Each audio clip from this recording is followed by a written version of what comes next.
Coming up on the Mobile Journalism Show. I'd love to get a small professional camcorder that would give me that facility. I could mix that in with my Mojo stuff. And these things are expensive, so it's not an impulse buy. Recently, somebody lent me one of these cameras. I said, well, try it out for a while. And what's really stunned and amazed me is how much I don't use it. It's just reassured me how powerful the phone is. The phone does everything that you need, really. So today's topic, how do you go to big events and create social media content with your phone?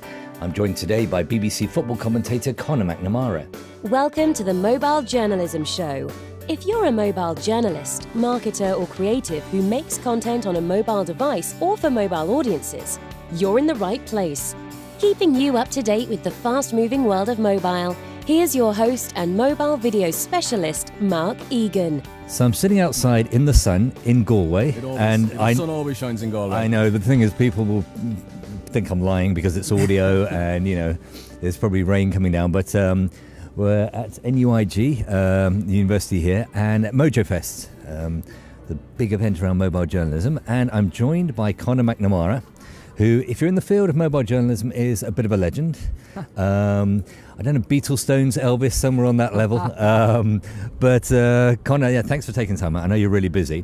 Now, for people who don't know you, what do you do? What's your proper job? So I'm a football commentator, so it's a great job. It's not really real work. I don't know how I fluked my way into it, but you end up getting paid to travel around the world, to sit in the best seat in the stadium, and you get to talk about the football, and that's your job. And it's really great. But what I've always felt from a Mojo point of view is it genuinely is, and this sounds corny, but it's true, it's genuinely a privilege to get to go to these stadiums around the world, to see these world-class superstars who people, it's always the highest rating thing on TV is the big football matches. That's what people are into. And yet I get to go there, breathe the same air as these superstars. I get to interview them after the game. I get to meet the managers in the tunnel. I mean, it genuinely is a privilege to be in that position. And what I feel is you've got to get more out of it. Don't waste that moment. And so if you can do your main job, which is commentating the football match, but then before and after it, get to make little videos, get to show people fly on the wall, behind the scenes, little touches, I think that's just part of almost your obligation to do that because you've been given this wonderful access.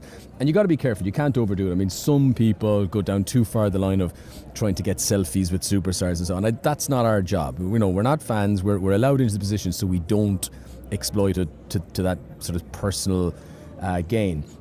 But it's all about trying to share the experience. So if you can do a little video in a tunnel or a dressing room area of a stadium, or show the walk that the players make out onto the pitch, or show the colour of the fans celebrating outside, I just think that's a thing that's easy for you to do and yet really shares the experience and the fortunate position that you're in. And in a sense, I mean, obviously you have your core thing, which is often commentating for radio. But creating all these little bits of content on social media, would it be fair to say that, lots of your colleagues think that's like a little fun thing to do, but it's not really part of your job? Do you see it as more part of your job that not just, it's a privilege to be there, but actually it kind of makes business sense to create content on all these platforms? Definitely. I think it sounds a bit weird to say this, but I do think it's true. It's I work for the BBC, and obviously so do tens of thousands of people. And it's, in a way, to try and get your work noticed. You assume, well, because I've done a broadcast that's gone out on the radio, or because I've done a thing that's been broadcast on TV, or everyone's seeing it. It's like, no, your bosses can't be watching everything all output all the time. And it's almost like your Twitter feed can become your portfolio of, look, I've done this and I've done that and that. And you sort of think, well, every now and again they might just jump in and say, well, what's he been up to? And, oh, I didn't know he did that, and look how he's done this. And it's almost, it's a showcase, yeah. And it sounds big-headed to say it, but it's true. You're showing off. You're going, look at the thing that I've done. But it's a great way of doing that. What's really good in the BBC is that there is never an obligation to do this, let's call it Mojo stuff, let's call it social media stuff. You're encouraged to do it. You probably could be praised a little bit more when you do it or whatever, but they want you to do it, but you're never scolded if you don't. And if I show up at a game and we've got a technical problem, or there was a security issue, we couldn't get in until late, or there was some delay, the first thing that will go is my Mojo. So I'll just go, right, forget about that, concentrate on the main job at hand. If you are in there and you've arrived early and you've nothing to do for the next hour, great, go off and make some Mojo, fantastic. But there isn't the obligation, and you won't be scolded afterwards if you haven't made that extra effort. So for me, that takes the pressure off. The one or two times where you've a solid commitment, where you've said, okay, I'm going to produce this video that's going to be broadcast on BBC News at 6:30 and you're under pressure because it's now 5:30 and you haven't even got it going yet and you still have to upload it and you're thinking, now I'm under pressure, those are the times you don't enjoy it as much. That's when it becomes work. And that's fine if that's your job and you're being paid for it. But no, you're there to do a different job, and I think it's getting that lovely balance of, I'm actually doing this because I want to, because I enjoy it, and then I think you produce a better product. Now, there's one or two things that you do that actually I think turns conventional wisdom on its head. So conventional wisdom is the topic, whatever it comes first, and things like apps and all that kind of stuff. You plug that in later. So it comes first, the idea and everything, you see what apps are available. It seems to me there's certain things like Pick, Play, Post, which is an app which you can put photos, videos in different boxes and it generates a video for you. That looks to me, you do these 20-second match reports sometimes after a game where, it's you talking in one corner, there's other pictures in the other corners. That seems to me that's the reverse. You've actually looked at an app and said, how can I make social content with this? Is that how that worked? Yeah, no, absolutely. I think okay, so your bog standard video for any sort of Mojo stuff is camera on a person doing a thing. But the app, let's tailor the video to suit what the app can provide. The other thing, people often ask, what app, with a photo or something, what app did you use to make that photo? And invariably the answer is, I didn't just use one app. So I've put a photo into first app and that'll have a certain effect. Then the end result of that first app, then I put what is now the base photo into a second app, which does some other trick on it, and then into a third app sometimes. And the same with video. And I think a lot of it is finding that connection between, actually, these two apps can work in tandem together to produce something that's a hybrid of the two of them.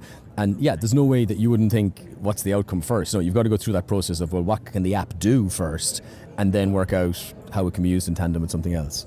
So let's take a typical day. You're going to Old Trafford.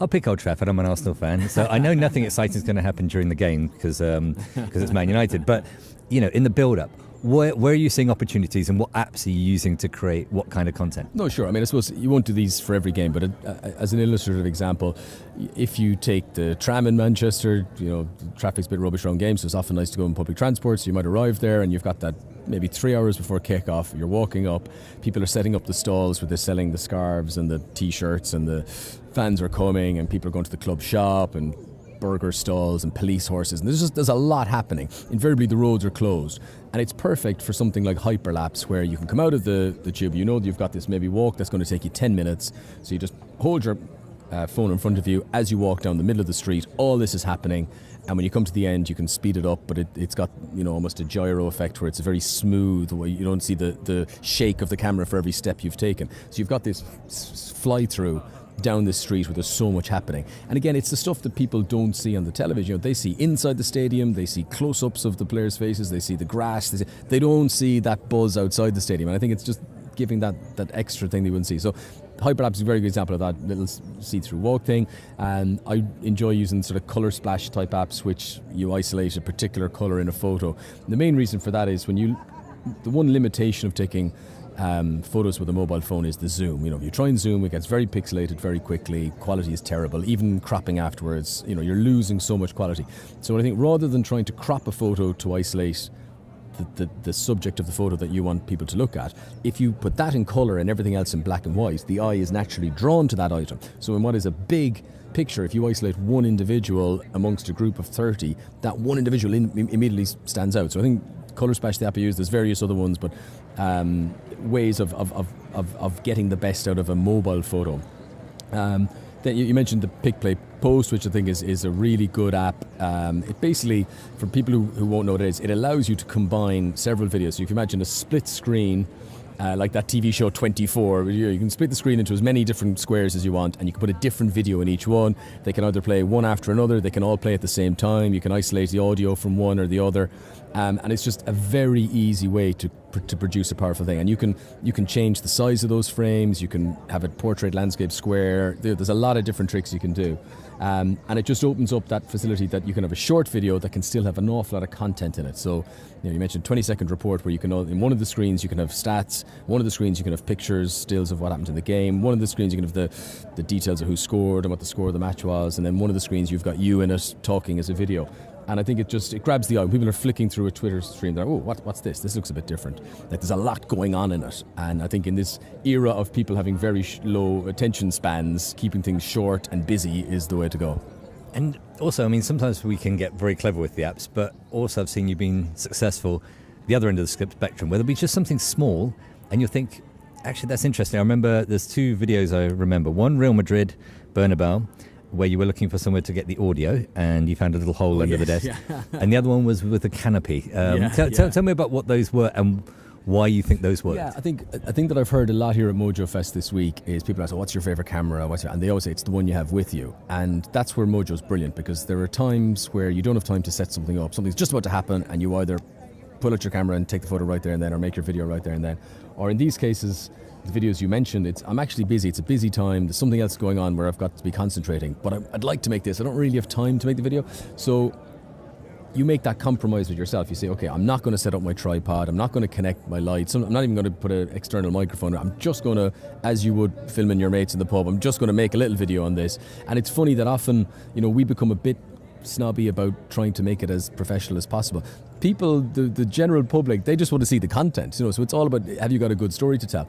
And the thing you're saying about the microphone, so in Real Madrid stadium, you commentate behind, it's like you're in this little box, you've got a glass screen in front of you. But obviously if you commentate in there, it would sound like you're in a little cubicle. It wouldn't sound like you're in this amazing thing. You're in the stadium, but you can't hear the crowd properly. But they put a little hole in the wall and you literally just stick your microphone into it. So suddenly, even though you're indoors, your microphone is picking up the outside, and it really makes a good atmosphere of sound. So I just made a little video of that where it's like, here's the hole, here's me sticking the microphone into it. It's all wobbly, shaky, but it shows a real life thing. And then the canopy is the same idea that we're in a stadium where the sun is coming in and you press this sort of veranda button and the canopy slowly comes down to help protect your eyes from the sun. Now again, I probably could have spent an hour making a very polished video about that and little close-ups of the mechanism and do it from the outside and do it from the inside. And you could spend all that time doing it. But actually, would I have told the story any better? I don't know. And that's why we get a little bit obsessed with how we can make it as much like real TV as possible. And it's wonderful that we can in Mojo. And I don't think it would have progressed as far as it has done if we weren't able to. But it's worth remembering every now and again that the little shaky handheld video of something from a novelty perspective is very enticing to watch. And I'm probably getting a bit too deep into this, but you can cut this out if you want, I think the excitement when things like Twitter first came out was like, oh my God, this guy's in a stadium in Russia and he's showing me what it's like. And then it all got a little, that was just individuals. It all got a bit corporate. So you've got radio stations and TV stations having their own corporate feeds. You've got betting companies advertising. It all just got a little bit cleansed and official and and it wasn't sort of shaky, fly on the wall, oh my God, look, I'm just happened to be at this moment. It was more considered. Well, we're going to make sure we're there and we're going to be planning in advance. And that to me made it a little bit boring. And I know the interactive levels on social media have gone down a lot, particularly Twitter. Like nobody gets as many likes and retweets now as they used to get. And there was like a golden period of about 4 or 5 years ago where, you put out a video and you get hundreds of retweets, hundreds of likes. Now it has to be something really special to get that. But I think the novelty wore off a little bit for people, and it was just like, yeah, there's another professionally produced video, there's another professionally produced video. And it's almost nowadays, if you have an unprofessional video, that's what stands out a bit more. And I think it's definitely worth bearing that in mind. That's good news for my filming standards. And what kind of feedback do you get? I mean, obviously you mentioned, you'd like possibly, it's good that perhaps people praise this a bit more when people try and do this off their own back. Do you ever get anything from the actual players, clubs, managers? Do anybody ever notice this other material that you create? The people who will do it, people who work of social media creation in the clubs, they'll often say, oh, how did you do that? Or that was good, or that kind of stuff. Yeah, I think football teams have started to take that stuff very seriously now, and I think their social media channels have become very valuable to them. They cut out the middleman, if you like. I mean, some clubs have, I think, taken it a bit too far. You'll go down to a tunnel after a game, and before the player will do an interview with Sky or BBC or whoever, they'll do the club's own website channel or whatever first. And what they're thinking is, right, we've got the power. These players are paid by us. We can put the content out there first. We'll harness that audience first. And I think that in a way they're missing the big picture there. Okay, yes, you're preaching to the converted here, so the 400,000 people that follow your club are going to follow them anyway. They're addicted to the club and they're going to see this content. But what you're missing out on is the potential of tens of millions of people on the BBC who are beaming it out to a much wider audience. And I think, there's a funny sort of almost rivalry between in-house club productions and then the more traditional standard media, who again are paying for rights to be there as well. But in terms of in your question, feedback and stuff, I think as I said, you're encouraged to do it. It's kind of, oh, well, that was good. I like that. I enjoyed that. A lot of it, what you're encouraged to do is then, can you get your colleagues to do that? Often my bosses will sort of say, can you show the other guys how to do this? And you know yourself, Mike, these things, mobile phones are so intuitive. They're designed and built that you can teach yourself. You don't really need to, ever sit down and read a big encyclopedia book to get into the mechanics of these things. It's all, oh yeah, I'll hover my hand over that and it'll tell me what that does, or you'll trial and error this and it'll come back. So it's all about practice and getting to do it. I think someone who's not done any Mojo before, putting a phone in their hand and say, go out there and make me a Mojo thing, that's pressure. And I think if people are doing that, then they turn off it straight away. So I've seen journalists who'll be told, right, you're going to a mix zone to get an interview anyway, can you now make a video of it as well? And they're going down for the first time trying to work out, well, what way should I do this? Or should I have the bright light in front or behind? Or then it becomes a stress. It becomes a stress and they don't want to do it. And I think it's, make your mistakes in private. So, make little videos of your cat, or you're sitting on a bus, just make little videos out the window and try and work out how quickly can I get this video into an app, edited, processed, uploaded onto something, and have those as second nature. So then when you're in a real life situation, that technical stuff isn't a problem. That's just, fine routine. And you can actually think about, well, how can I be creative with this? How can I make the most of this? And generally it becomes fun. I don't play these Angry Birds or these, I've never been into little games on a phone. For me, these apps are the game. That's my amusement. That's what I want to do. And I'm gladly, if I have a 1 hour bus journey and if I can spend an hour playing on an app, that's fun. That's good time. I've nothing else to do. Yeah. One or two very quick questions. Live streaming. One of the things I think you did that was really interesting was I think it was on Match of the Day Facebook, and you did one around the price of football. Yeah. Live streaming on Facebook, which is fine, live streaming, people do that. But you started to use Switcher Studio. And Switcher Studio, for those who don't know, is an app where if you're on the same Wi-Fi, you can connect multiple phones, iPhones and iPads together. But what you did, which is insane from what I can see, is most people, they'll have somebody who basically takes the role of vision mixer and they'll go between, and then somebody else does the interviews. You basically prepared, downloaded stuff onto your iPad, set up the cameras, set up the audio, presented the program and did the vision mixing all at the same time. Is that true? How did that work? It is true. The way you've described it there makes it sound like it's really complicated. It doesn't feel that way doing it. But no, I love the Switcher Studio app, and there's a few others. You'll probably know the name more than I would, but there's a few other.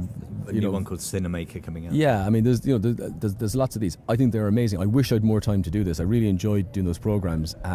It does take a bit of time. I mean, you mentioned you've got to prepare the content in advance, as well. Like so much of Mojo is, and the point you illustrated there with. It's very DIY. It's very that you can do it by yourself. You don't have to rely on other people. You can do it by yourself, and that's a big attraction for me.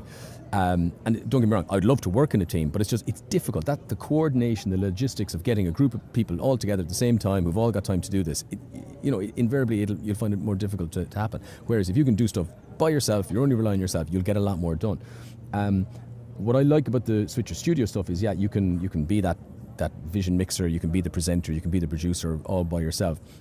You can beam it out live. It's so powerful. It's amazing. And for people who aren't familiar with the app, so as Mark illustrated there, you can have maybe 3 different iPhones on tripods. You can switch between this. You can have one of them zoomed in on your guest. You can have one of them zoomed in on you. You can have one of them as a wide shot. You can, just by holding an iPad, you just flick between one or the other. You can then also bring up videos or graphics, and they can cover the whole screen or some of the screen.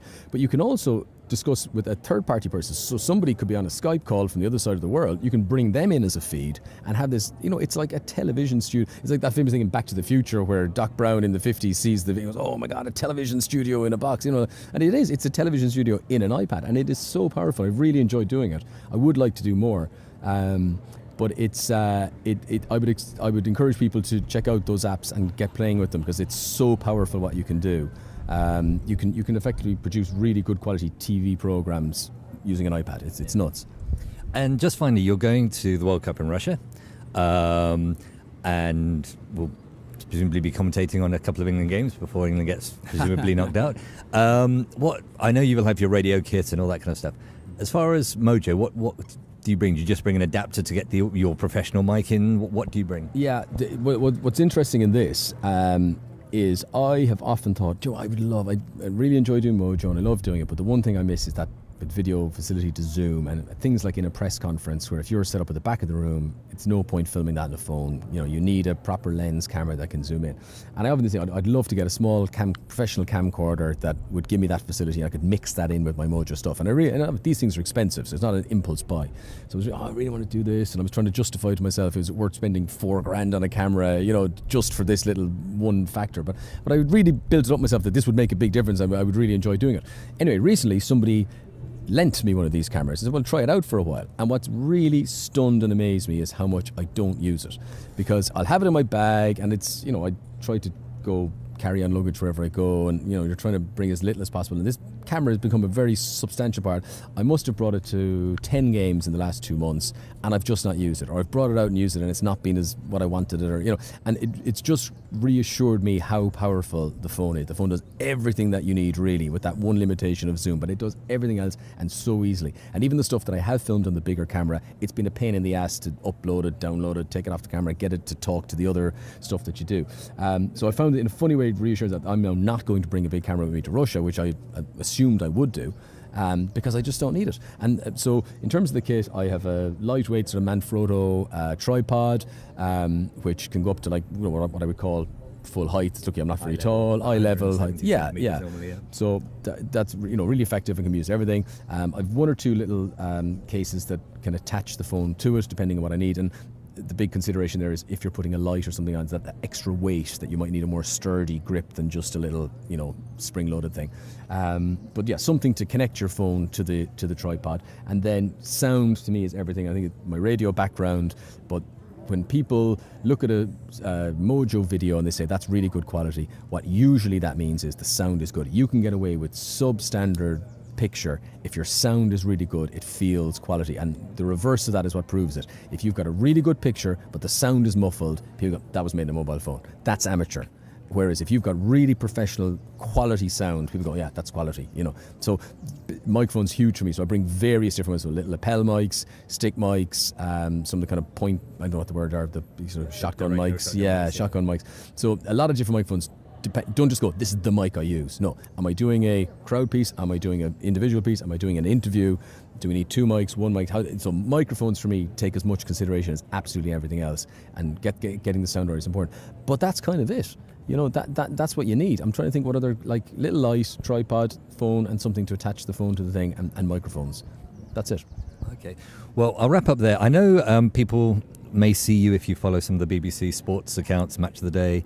You've done a few Instagram stories, that kind of stuff. If they want to see the kind of content you're putting out, what sort of handles should they be? Yeah, no, but my Twitter handle is Conor McNamara, IE, is the Twitter thing. 1 N in Conor and MC, not MAC. But yeah, just to do a search on that, you'll find it. What I need to start doing again is I had a YouTube page. This before Twitter, before you could put videos on Twitter, that was kind of the only place you could put shareable videos. And I don't know if you remember in the early days of Twitter, a YouTube video would come up as a you could almost play it in the app. And then for a long time, I think because they were sort of in rivals with Twitter or with YouTube, it was just a link, so you couldn't see what the video was, and a lot of people just weren't clicking on links. So I stopped putting stuff on my YouTube page. I need to do that again. I need to put examples up there. But yeah, at the moment, Twitter page is probably the best place to see the various bits and bobs. Just a sentence, how have you found Mojo Fest here in Galway? Love it. I love it. It is the perfect mixture of Irish whiskey drinking tech nerds. What more could you possibly want? And you can't really be ending on that note. So, Conor, I know, and I'm slightly ruining the beginning of the next session by holding you out here, but appreciate that. Great work. I show it in lots of the trainings I do to inspire people, and I think there are many pick-play posts, 20-second match reports, and all sorts of weird sports around the world, thanks to you. So thank you very much. Thank you very much. Excellent. Really good. If you like this podcast, don't forget to subscribe. And we'd love it if you would leave a review on iTunes or Stitcher. To get in touch with Mark, go to www.purplebridgemedia.com or tweet him at Mark Egan Video.